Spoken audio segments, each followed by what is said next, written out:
4 নম্বর অধিকার হচ্ছে আপনি আন্তরিকতার সাথে কাজ করবেন। আপনার মালিকের কোম্পানিকে নিজের কোম্পানি মনে করবেন। পারা যাবে? শ্রমিক ভাইয়েরা, আমার কলিজার টুকরা শ্রমজীবী ভাইয়েরা, মালিকের কোম্পানিকে নিজের কোম্পানি মনে করা যাবে? হ্যাঁ। অনেকে দেখবেন যে নিজের গাড়িটা খুব সেফলি ড্রাইভ করে, কিন্তু বসের গাড়ি নিয়ে যখন ড্রাইভ করে তখন আর এই এক্সট্রা কেয়ার নাই। এরকম আছে না নাই? হ্যাঁ।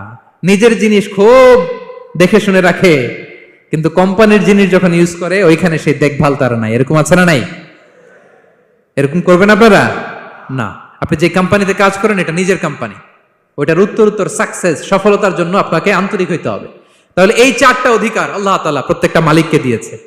তাহলে চেক এন্ড ব্যালেন্স হয়েছে? কথা কি সবাই বুঝতে পারছেন? আলহামদুলিল্লাহ পড়েন। পুরো আলোচনার সামারি বলি 1 মিনিটে। 1 number lesson, take away message সাথে করে নিয়ে যাবেন, যেটা শুরুতে বলেছিলাম। 1 নাম্বার কথা হচ্ছে